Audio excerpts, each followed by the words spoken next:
Good afternoon, and welcome to the third and final Erasmus Lecture on the history and civilization of the Netherlands and Flanders by our lecturer this semester, Professor Jan Sluijter. And the Netherlands and Flanders have deep common historical and cultural roots. And in fact, present-day Flanders, politically, is long referred to as the southern Netherlands. In fact, the art from the region is referred to as Netherlandic art. So it therefore gives me particular pleasure that today's lecture will deal with the relation between perhaps the two best-known painters from the region. Yeah? Okay, yeah.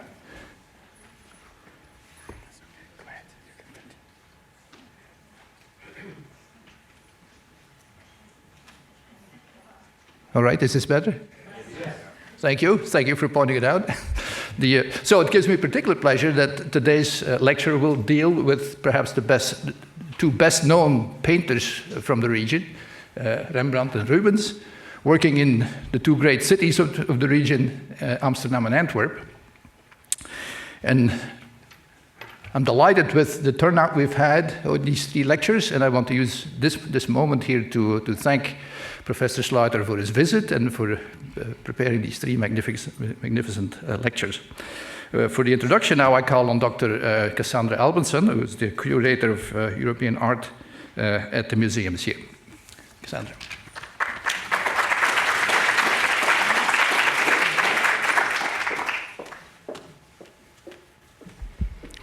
Good afternoon. Welcome to the Harvard Art Museums. Am I getting an echo?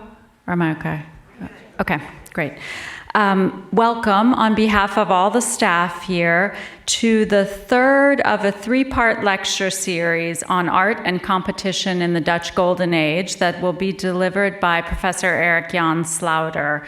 And this project has been a collaboration between the Harvard Art Museums, the Erasmus Lectureship Committee, and the History of Art and Architecture Department. And so I want to say thank you to Professor Sluijter, Professor Kerner, and Professor Roxborough for their collaboration and collegiality. I'd like to thank a couple of Harvard Art Museum staff, Erica Lawton, Jesse Park, Joanna Seidenstein, and Susan Anderson have worked very hard on these lectures to make them successful. And I also want to thank Eric Jan and Nicolette for being here with us this semester and joining us in the activities of the Harvard Art Museum. It's been a real pleasure.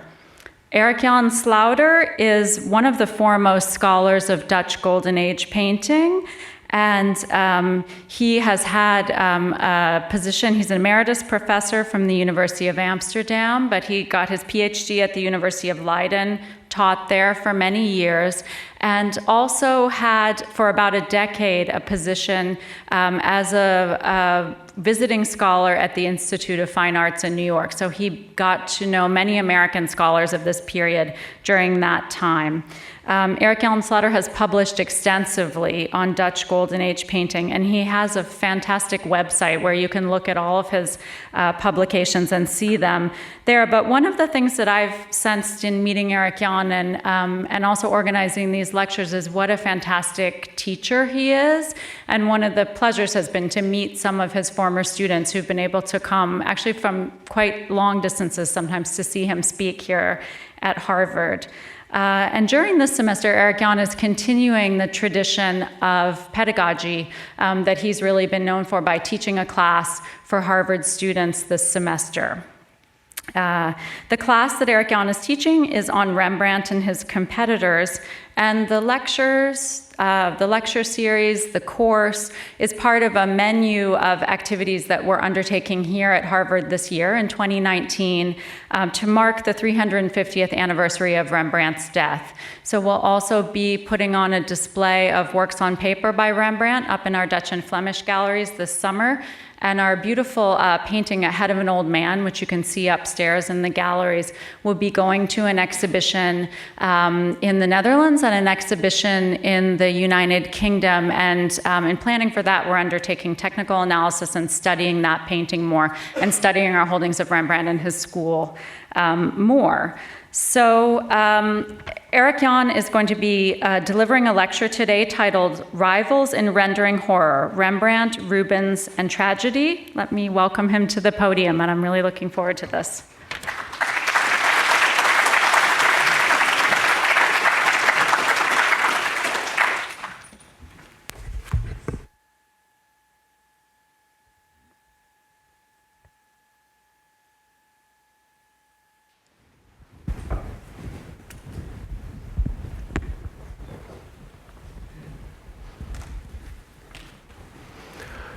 Well, thank you so much for your very kind words, both of you.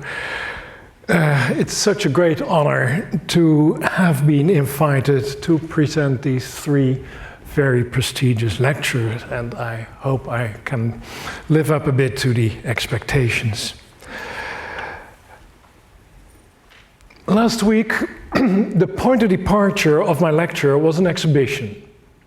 Also this week, I can say that it was an exhibition that triggered my thinking about the subject I will discuss today.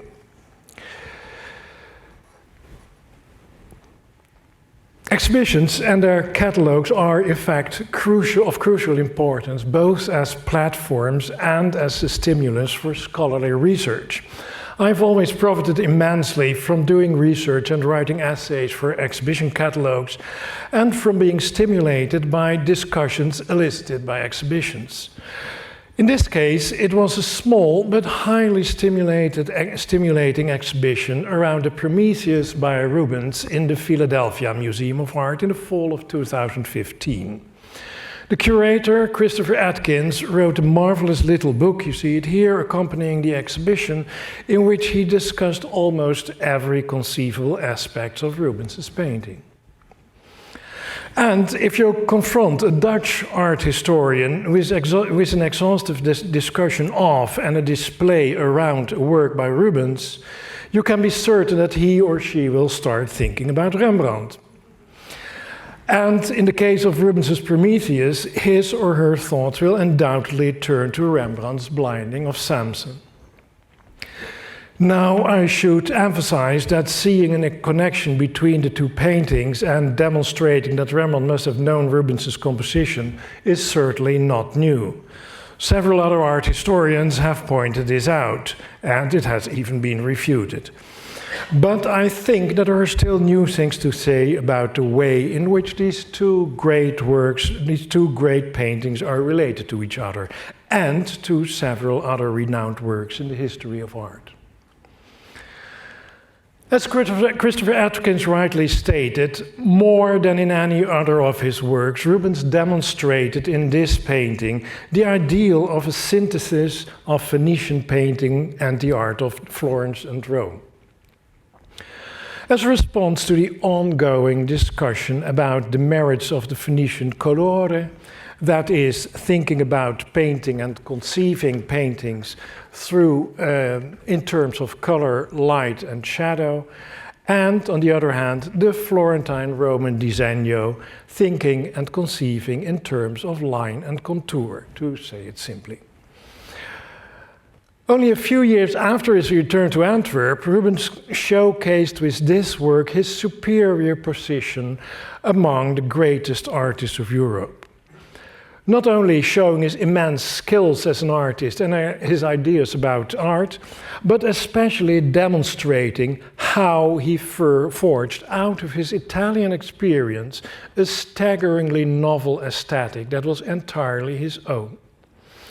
It seems a statement about his art, and the large painting remained for several years in his own house, perhaps as a kind of demonstration piece for visitors.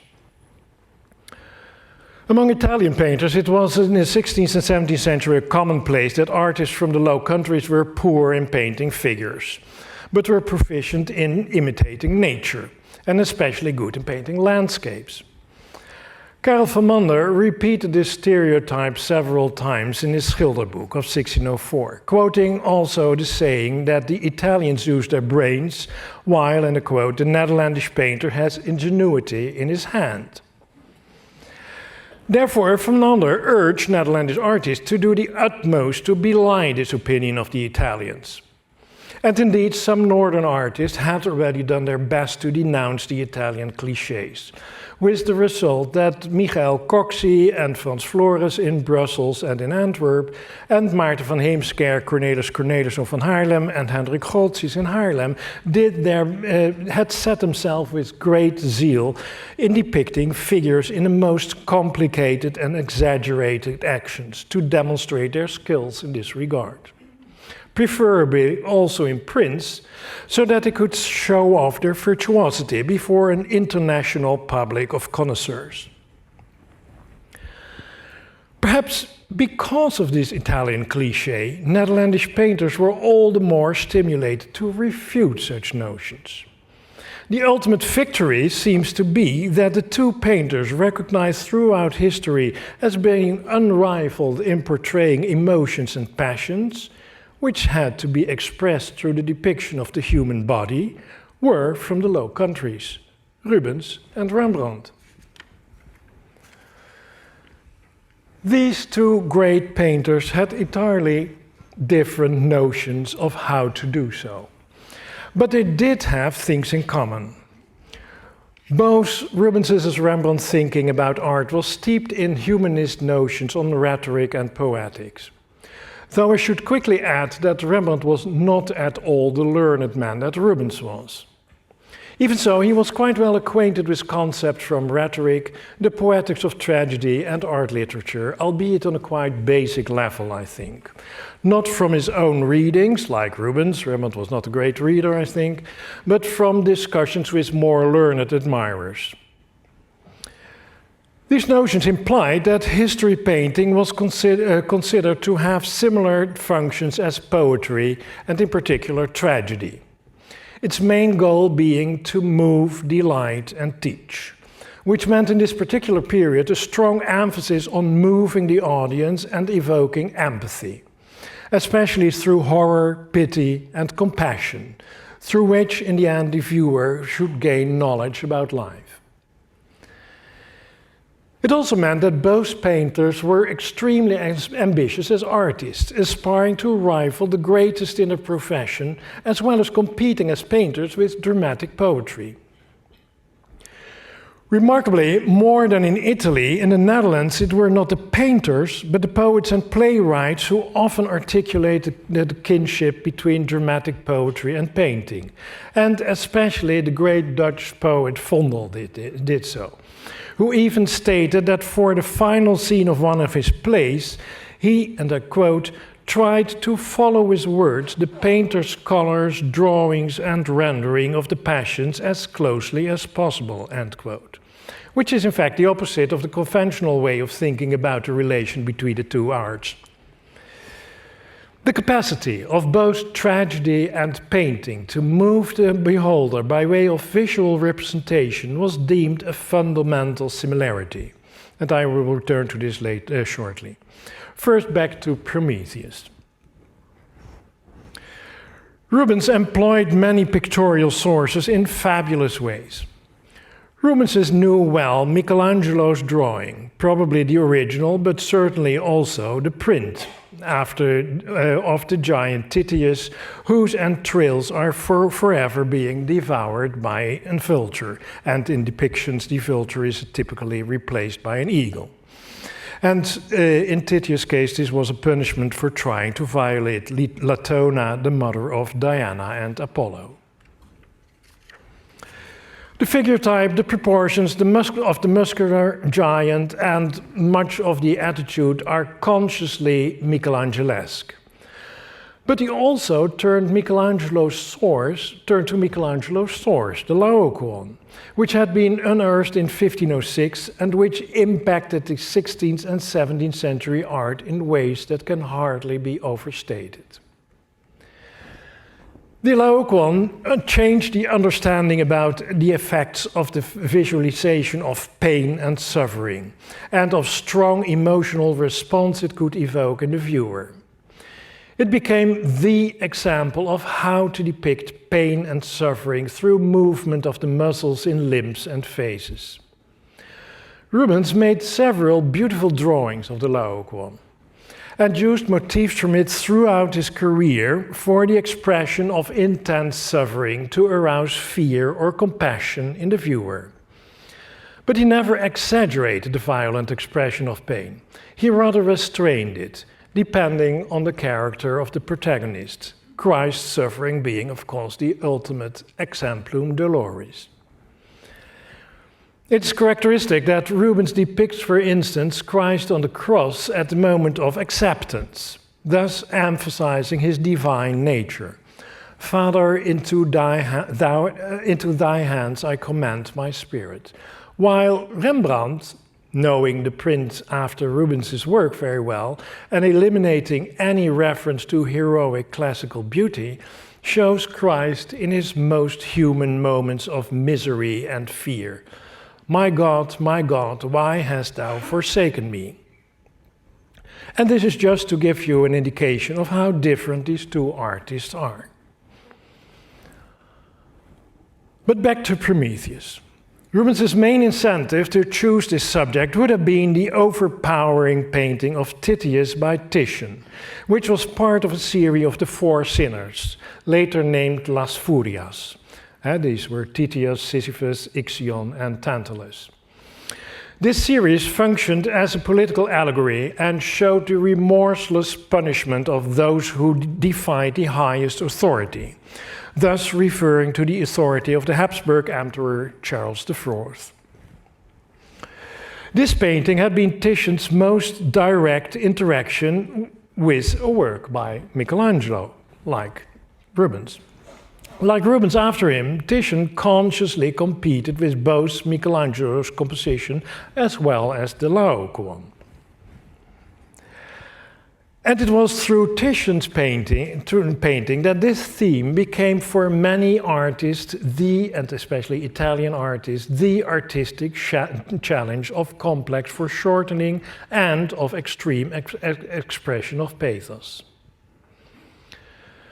Rubens would have seen the original in Madrid, the original of Titian. And we can imagine that still a young painter, Rubens must have been immensely impressed by this then unrivaled depiction of horror, pain, and tragedy. He also would have been familiar with the beautiful engraving by Cornelis Kort after the painting, in which the subject was changed into Prometheus by adding a burning torch in the right corner. Rubens would certainly have perceived this painting as a grand statement by Titian, as Titian's response to Michelangelo in a painterly Phoenician terms, turning Michelangelo's terribilità into poetical tragedy.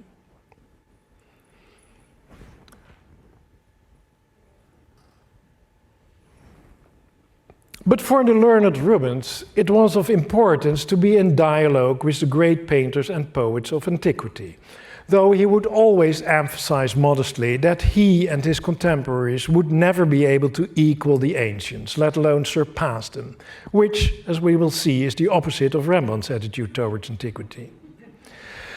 Naturally, paintings from antiquity were not known at that time. But there was, and there were more of those, there was a poem of a Greek poet meant to rival the words of a Greek painting of this subject, of Prometheus. And those poems, they are called ekphrasis, were of great importance for Rubens always. This poem spurred Rubens to reimagine the same horrible occurrence as described in this poem, in such a way that the viewer would again experience the same intense fear and pity. He did this, however, by simultaneously demonstrating how he, as no other painter, was able to brilliantly exploit the visual tradition of his art as it had been handed over to him by his two greatest predecessors, Michelangelo and Titian, and the Laocoon, to make a truly original painting out of these components. All this was entirely according to the rules of imitation from classical rhetoric, as can be read foremost in Quintilian, Cicero, and Seneca. Rhetoric formed not only a foundation for early modern humanists, but for everyone who had attended the Latin school, where the entire learning process was devised according to such rules of rhetoric. Simply stated, with regard to imitation, it was taught that one should try to rival admired predecessors by selecting the best elements from their work and mentally digest these completely to create an entirely new work. However, in 17th century literature, art literature, it's often repeated that to refer recognizably to the art of others in one's own work was only reserved for the truly great. Lesser talent should do it in such a way that no one could detect the elements one had borrowed from others. So one's borrowing should not be recognized. We talked about it last week. And to do it recognizably was considered something for the best artists only. And this is precisely, as you heard last week already, what Franciscus Junius writes when discussing imitation. He too first warns for the practice of borrowing recognizably, one should be careful about that, but then he adds that if a work of a good master does have a certain similarity to that of another great master, this should be entirely intended. For in my opinion, the artists who surpass all others are those who diligently pursue the old art with a new argument, thus adroitly bestowing the paintings with the pleasurable enjoyment of dissimilar similarity. End quote. Rubens, like many Italian artists before him, deliberately did precisely that.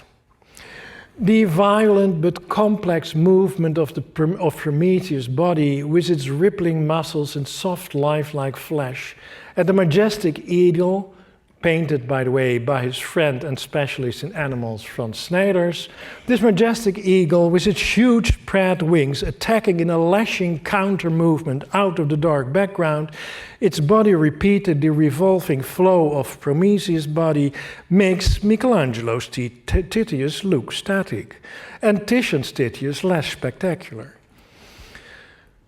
The horror of the eagle attacking the body, the terrifying claws digging in Prometheus' groin and face, just missing the eye, the fearsome beak tearing out the liver, all enhances the terrifying effect on the viewer. In early art theory, restraint in showing such things had been the rule, following Horace's advice for poetry and tragedy. But in this period, one had less qualms about representing the spectacle of horror, which was even legitimized by the authority of Aristotle, who on the one hand had advised against showing horrible occurrences on the stage, but on the other hand had wrote these often repeated lines that things one would not like to watch in reality, the ugly, the gruesome, one enjoyed often viewing when truthfully represented. And he held up painting as an example. On the stage, where in this period the Senecan horror plays were the great models for playwrights of that time, the representation of violent horror and fear was even seen as a defining feature of tragedy. Simultaneously, however, we see that Rubens's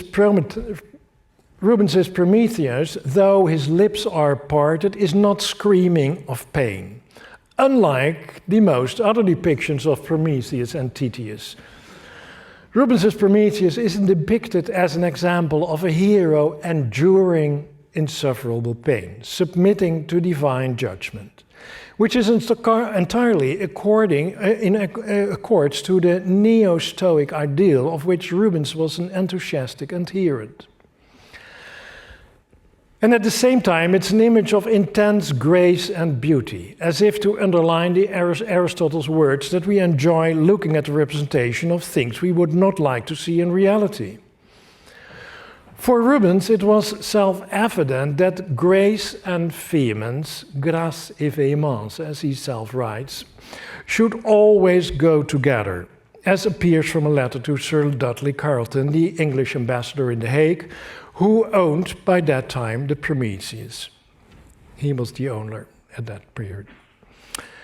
Grace and beauty create a distance that Caravaggio and Rembrandt eliminated, but Rubens consciously strove to keep this distance within the rules of decorum. He created superior heroic human beings mediated by Roman sculpture and Renaissance painting, about which Geoffrey Muller has written very acutely already some decades ago. Such an image of superiority and graceful restraint was very fitting for Prometheus. Unlike Titius, Prometheus was not a mere sinner who justly received punishment. The informed viewer knew that through Prometheus, that though Prometheus defied Jupiter when stealing the fire, he did this for the benefit of mankind. And as a creator of man, he was, in humanist exegesis, even considered the original artificer, the first to create through imitation and selection. In Senecan tragedies of that time, for example by the Antwerp Star Oath author, the poet and painter Willem van Nieuwland, the audience had to endure terrible cruelties and horror. The Neo-Stoic idea was that through seeing on the stage such gruesome and intemperate and violent changes of fate, changes which strike one with sudden force, that through this one learned to remain temperate and steadfast under all circumstances. And such notions were also transposed to the viewing of painting. Rubens was a great admirer of Seneca and a fervent adherent of his philosophy. But Rubens's view was obviously more subtle than those of contemporary playwrights. And as far as I can see, playwrights were not part of Rubens's social and intellectual elite networks. In such tragedies, the moral is clear. Vice is punished, virtue is rewarded, and the protagonists are either good or bad. But Rubens's hero is much more ambiguous. His painting not only incites terror, fear, and pity, and is not merely moralizing. It is meant to give the viewer food for contemplation, and also spurs the beholder to contemplate what great art is about. The humanist Dominicus Baudius described the experience of viewing this painting in a Latin poem. With great gusto, he pictures in words the experience of seeing and feeling gruesome pain, such as the sharp talons in the hero's face and groin, and the bloody wound in his breast from which the equiline beak tears the liver. And he ends with the words, and I quote, "Horror holds captive those who stand before it." End quote. Thus, Baudius does not conclude with a moralizing punchline, which was usual at that time, but he says he is held captive, and he is captivated. Baudius was professor at the University of Leiden, and he must have seen Rubens's painting during a visit to Antwerp in 1612. He belonged to a group of Leiden humanists who were the first to promote Rubens's name and fame in the northern Netherlands, the Young Republic. At that moment, almost no works by Rubens were as yet known there, and the prolific production of prints after Rubens's work started a bit later. But these Leiden humanists were in contact with Rubens and with Rubens's learned circle of humanists and antiquarians. Some of the humanists of this Leiden network also knew the one who bought the Prometheus in 1618. Here you have these humanists, and here you have the one who bought it, Sir Dudley Carleton. I named him already, the English ambassador in The Hague. And now we are coming close to the still very young Rembrandt. Because several of these Leiden humanists who promoted the fame of Rubens in the early 1610s were partly the same who 10 years later, now seconded by Constantijn Huygens, among others, spotted the amazing talent of this young Leiden son of a miller.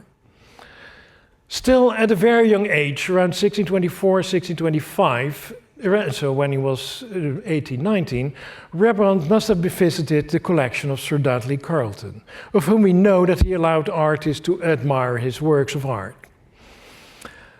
That Rembrandt was susceptible to disconscious of those learned men, and from the beginning interested in this most theatrical, rhetorical type of painting, might have been stimulated by his early education at the Latin school, where he was till he was 14, where rhetoric was the foundation of the curriculum and where Neo-Latin school dramas were performed.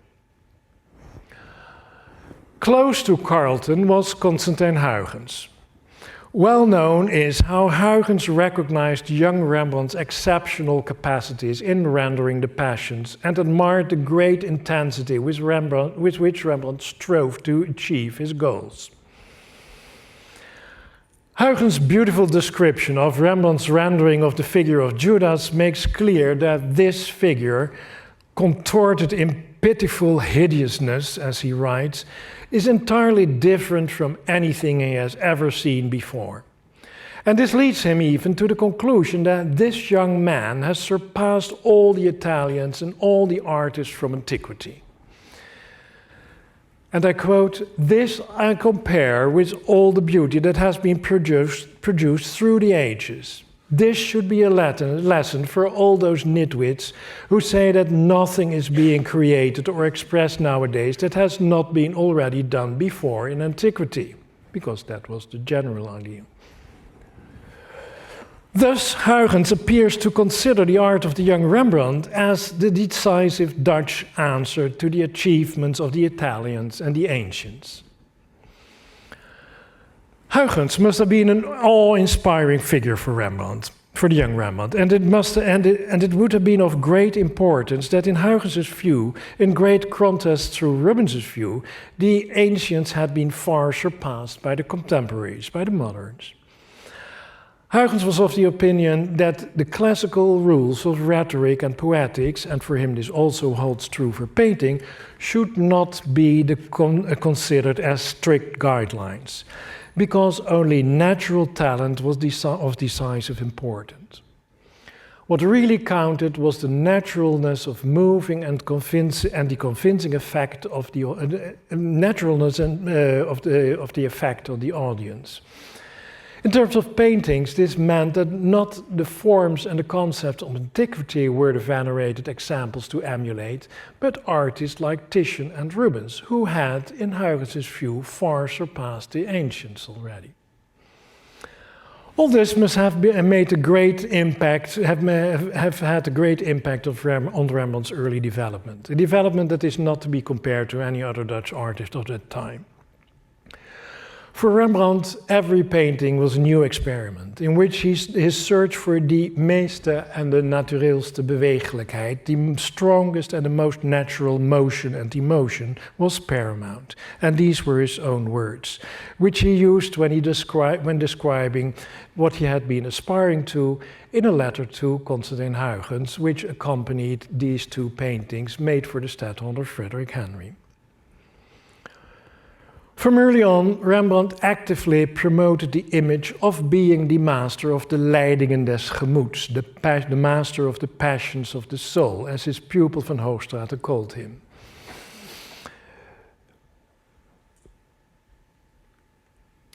So Rembrandt did so very conspicuously through the publication in 1630, when still a very young man, of a group of etched self-portraits that were a complete novelty, studies of his own face expressing all kinds of strong emotions. Thus, Rembrandt presented himself to collectors as the artist who relived the different passions, observing them from life in a mirror and displaying them to a wider audience of art lovers. Thus, Rembrandt presented himself as the artist who experiences pathos to be able to represent it, as Quintilian and Horace had required from rhetoricians and poets. Rembrandt also showed his own face in scenes in which he himself takes part in the dramatic action depicted. Tellingly, he did so as a 19-year-old in his very ambitious, earliest dated painting, The Stoning of St. Stephen of 1625, as well as as well as in the first two paintings of the most important commission of his early career, the Passion series for the stadtholder Frederick Henry. And these are the two earliest, the Raising of the Cross and the Descent from the Cross, from 1632-1633.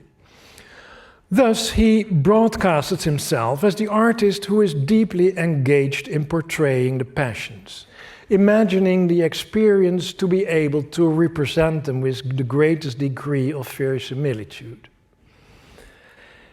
In many of his works of the second half of the 1620s and the first half of the 1630s, it's remarkable that we find precisely the kind of actions and passions that were advised in the current theory of poetics to exploit in tragedy on stage, such as intimidation, terror, rage, fear, especially of innocent victims, despair, betrayal, rape, mutilations, and violent killings, all meant to evoke empathy.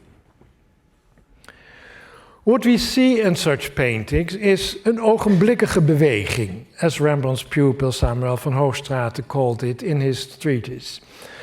An instantaneous motion and emotion that takes place in one single moment, and I quote, so that the depicted scene unequivocally involves the viewer as if he were one of the bystanders, frightening him or moving him with compassion, end quote.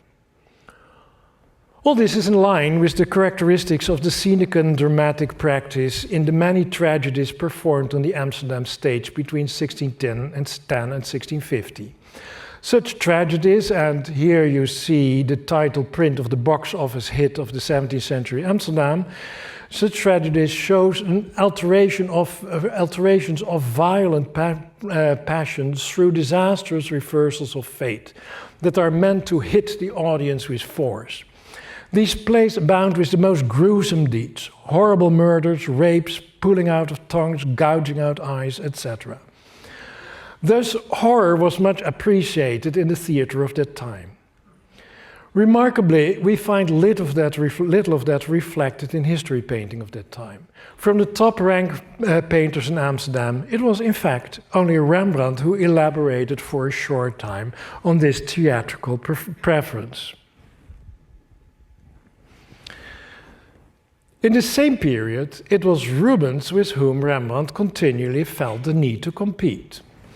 He must have pored over prints after Rubens time and again, figuring out how to surpass the greatest Netherlandish master with different means, trying this out in such paintings as this rather large abduction of Proserpina of certain 1631, in the Descent from the Cross of around 1632, 1633, and in the fabulous Susanna of 1636. In every painting, his goal was to bring the emotions depicted closer to the beholder's world of experience, by jettisoning every reference to grace in figures and grace in movements and attitude, and doing away with conventions in gestures and poses with which emotions were usually expressed. The high point of the depiction of violent horror and Rembrandt's competition with Rubens is, of course, the Blinding of Samson of 1636. In 1635 and 1636, Rembrandt quite suddenly made a number of extremely ambitious, large works with life-size figures, something he had not done before. The incentive for this must have been the fact that since a short time, in the first half of the 1630s, some large and spectacular collections with Italian art and with works by Rubens and Van Dyck had arrived in Amsterdam, owned by such men as Lucas van Uffelen, the brothers Rijns, the Kooijmanses, Sohier, and a few others. All rich merchants who had lived in Italy or who had offices in Italy and in Antwerp and were internationally oriented art lovers. They all lived close to each other, mostly on the Keizersgracht. It must have been Rembrandt's goal to present himself to these connoisseurs as a painter who was as good or even superior to those Italian and Antwerp painters they admired so much.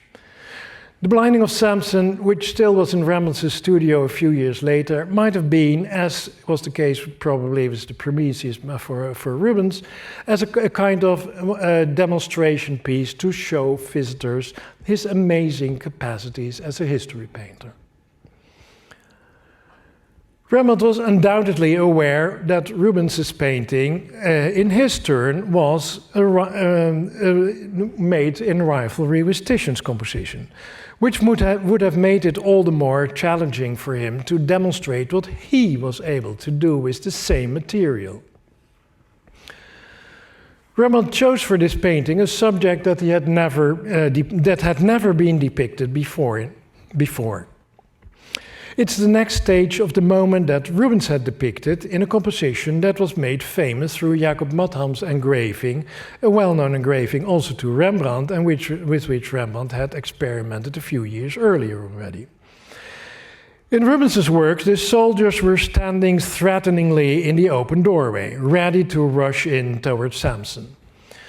Rembrandt now chose the most gruesome moment, that Samson, having lost his hair and his strength, is captured by those soldiers, which have rushed in and gouged out his eyes.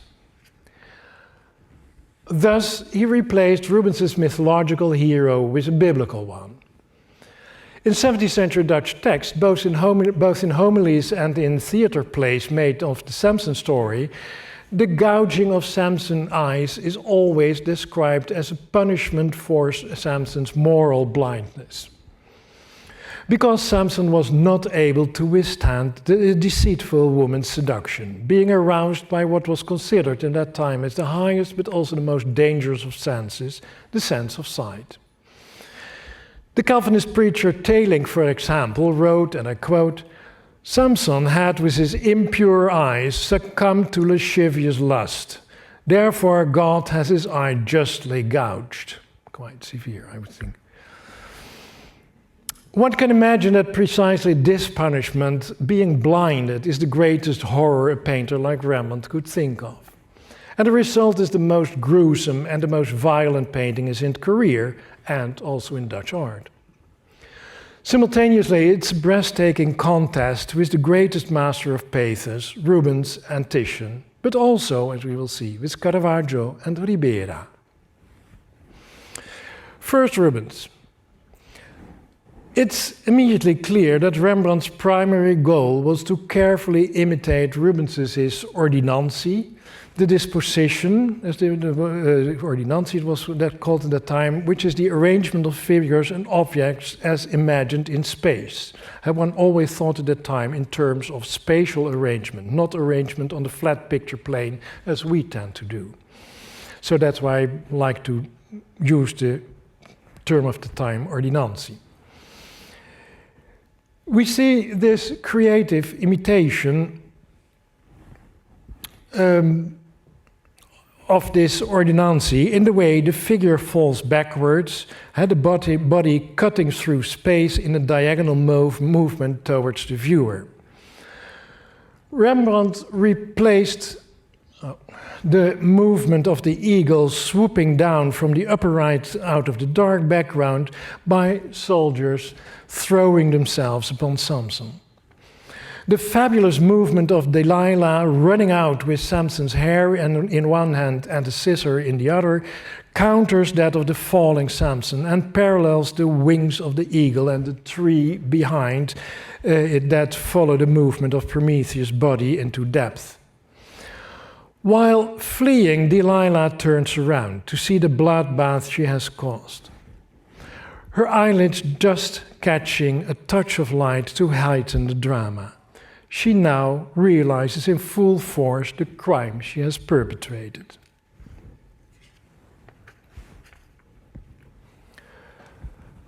But Samson's figure could not be more different from that of Prometheus. Nothing is left of Rubens's classically inspired heroic anatomy. Samson is half dressed, and his body and limbs are those of an ordinary strong-limbed man. His right leg, with a convulsive angular movement, is kicking helplessly in a reflex of the utmost pain.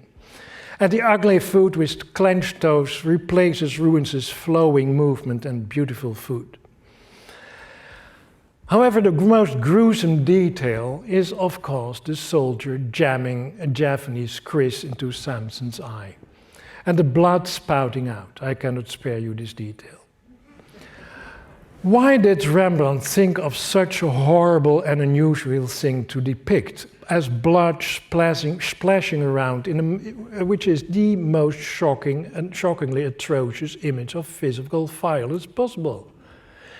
The idea of depicting the gouging of an eye might have come from a print of a gruesome tragedy published a year before in Amsterdam. But to depict this bloodiness must have been incited by Caravaggio's painting of Judith beheading Holofernes, a work Caravaggio made in Naples and which is nowadays only known through old copies.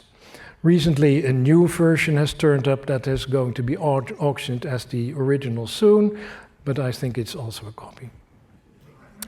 Caravaggio's original was in the possession of Louis Vincent. They were all contemporary copies of that time. Caravaggio's original was in the possession of Louis Vincent, who brought it from Naples to Amsterdam in 1616, together with, among others, the famous Madonna del Rosario. So Vincent brought all these paintings to Amsterdam, and he himself was a good copyist, famous for his copies after Caravaggio. Caravaggio's beheading of Holofernes, or a copy, must still have been around in Amsterdam in the 1630s, and it might have been a copy that still was there by Vincent. For connoisseurs, the contorted face of Rembrandt's Samson would have been made a fabulous comparison. The horror of the kris being plunged deep into Samson's eye socket is more hair-raising than the rather improbable way in which the head is severed from Holofernes' body. Moreover, Rembrandt's squirting blood looks more natural than Caravaggio's stylized red jets. A painting of the Punishment of Titius by Jusepe de Ribera, the Spanish painter who made his career in Naples, a painting which was in the collection of Lucas van Uffelen on the Keizersgracht, and which must have resembled this one. The one is lost that van Uffelen had, but I think it was another version of this one in the Prado. So that one which Van Uffelen possessed must have been all the more reason for Rembrandt to conceive of this horror, to show that he could do better than all these others. Rembrandt's Samson has similarities in the ways the right hand is straining upwards with a chain around the wrist. Let me see, yes. While his left arm falls down, the hand almost coming out of the picture plane in both paintings at the lower edge of the painting, to make the physical confrontation with the viewer as direct as possible. In Ribera's wildly screaming Titius, Rembrandt saw truly harsh naturalism and unrestrained horror. But Rembrandt would have been critical, because the open hand and the wide open mouth in Ribera's paintings are reflexes of fear and terror rather than of extreme pain. And he might have also judged Ribera's figure, which is rather stylized and elegantly posed physique, incompatible with the expression of the utmost suffering of pain. He would have been even more critical, I think, of the relative simplicity with which the raking light and the almost black shadows make the figure come forward. In fact, he would also have criticized Caravaggio for that same reason, I think. Comparing these works, one is struck by the subtlety with which Rembrandt modeled, for example, Samson's head and body in color, tone, light, and shade, creating the illusion of a recession and a projection in form in a way that makes Caravaggio's manner of doing so appear unnatural and stylized. With extreme care, Rembrandt modulated the strength of the light according to the position of every volume in space. The bright light flooding in from the background diminishes gradually in all directions as it is further removed from its source, coming into the foreground. He also varied the thickness of the relief of the paint surface to suggest the texture and the position of all the depicted limbs and objects in space. They get more relief and a bit thicker in paint surface the nearer they are in space. This is entirely different from Caravaggio and Ribera's strong raking light falling parallel to the picture plane from top left, modeling the volumes with a strong contrast between light and dark, being of equal strength on all lighted volumes, with all the surfaces, while all the surfaces are described in the same smooth manner. Remarkably, Rembrandt would also have known what did I do? Rembrandt would also have known the reception of the composition of Caravaggio's most important altarpiece. The composition of this most important altarpiece, the Martyrdom of Saint Matthew, of which his master Peter Lastman must have taken drawn or painted a copy from Rome. Peter Lastman had arrived in Rome in 1600, exactly the time that Caravaggio's spectacular masterpiece, early masterpiece for the Contarelli Chapel, was installed, which was then the talk of the town, of course. Lastman used the fleeing figure in several of his paintings, and the same type of fleeing person with one arm extended and the face turning around was used brilliantly by Rembrandt for the figure of Delilah. But especially the combination of this figure running away in relation to a suffering lying man on the ground and being attacked by a standing figure with a sword in his hand seems to have inspired Rembrandt to explore how he could use such motifs.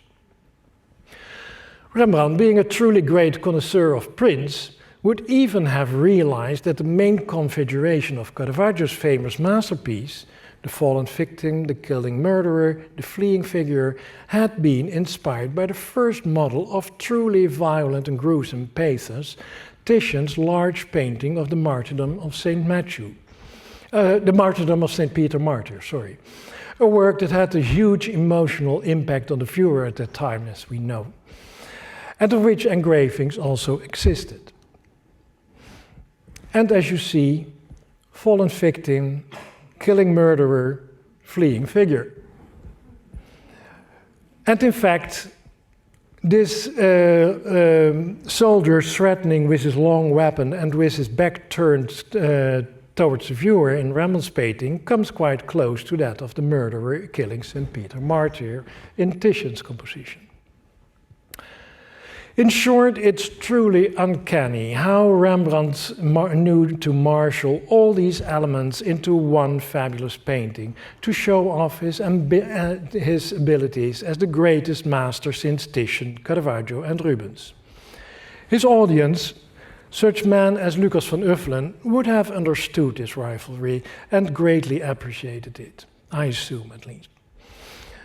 Rubens had already transformed the criminal Titius in Prometheus, a figure that was much more ambiguous. Rembrandt chose an equally ambiguous figure from the Bible, Samson being a weak human being not able to withstand a deceitful woman and subsequently punished for his lust, but at the same time being God's chosen, who is forgiven and offered a final chance to triumph over the Philistines. This knowledge will temper the informed viewer's emotion of fear and horror. He or she might experience a kind of catharsis. This hugely shocking deed is, after all, done to someone who has been weak but will triumph in the end, but also find his death. In that respect, he is not a Senecan but a true Aristotelian hero, albeit a biblical one. And if we consider the face of Samson again, we realize that he is not screaming like Laocoon or like Holofernes or like Titius, nor does he open his mouth for a groan like Rubens' Prometheus. Rather, he clenches his teeth like his toes and his fist in severe pain. it is a sign that he suffers severe pain without making a sound, that he remains in control, as it were. To emphasize this sudden horrible moment was still very much in concurrence with the Senecan type of drama. But Rembrandt inserted an Aristotelian hero who has weaknesses, but whose punishment leads to a catharsis. In his later work, Rembrandt would leave altogether the depiction of sudden occurrences and violent movements. Instead, he then turned to entirely motionless scenes, probably realizing that a painting of strong movement could never be truly natural. It always remained, after all, a still. Those later works remarkably parallel Joost van de Vondel's moving from Senecan type of tragedy towards a true understanding of the Aristotelian tragedy, in which fear and compassion is incited through a continuous unfolding of the plot, and in which the development of inner conflicts and bitter moral dilemmas gradually lead to realization of and insight in the inescapable tragic situation in which the protagonists find themselves. By banishing all action and reaction in these paintings and avoiding any indication of dialogue, giving us little information about the narrative as possible, Rembrandt forces the viewer, as it were, to contemplate what cannot be visualized. That is, the conflicting emotions that trouble the mind, the internal struggle of the protagonists. We do not know why Rembrandt painted the figure of Aristotle contemplating the bust of Homer when he received in 1653 the commission from the Sicilian nobleman Antonio Ruffo, Ruffo who assembled a collection of paintings by great artists of his time. The idea to depict Aristotle, if that was Rembrandt's intention, opinions among art historians are still divided, but that it was Aristotle was certainly not Ruffo's idea, because the latter was not entirely sure about the subject when he received the painting in Messina when he got it. We know that from a letter. Rembrandt might have felt a special sympathy for Aristotle, who had inspired Rembrandt's fellow Amsterdammer, Joost van de Vondel, we met him already, to write in his early career that in both painting and tragedy, a process of generating knowledge is set in motion by using material from a distant past, which is transformed through representation into a matter of contemporary concern. Ruffo was extremely pleased with Rembrandt's painting and asked famous Italian painters, Guercino, Mattia Preti, Salvatore Rosa and Giacinto Brandi to make paintings with a half figure with the aim of measuring them against Rembrandt's masterpiece. Except for Rosa's work, all of these paintings have been lost. But remarkably, we know through a letter that Giacinto Brandi depicted, and I quote, a painter half naked who is painting a vulture who tears the body of Titius done in skillful competition with the painting that was made by the Dutchman Rembrandt, end quote. Probably Brandi chose to depict a self-portrait, half naked, a bit strange, but must be then, while painting the punishment of Titius, because many Italian masters had painted this subject to show off their skills in movement and emotions, following Titian. Brandi would have assumed that this was a field in which, according to the old traditional Italian stereotype about capacities of artists from the Low Countries, he could surpass Rembrandt. Brandi would not have known that Rembrandt had made a fabulous painting competing with the greatest Italians and Rubens that exploited precisely this same tradition, rivaling them on his own terms. If not surpassing them, and that judgment is left up to you, he has at least demonstrated that he was in the same league as Titian, Caravaggio, and especially Rubens. Thank you.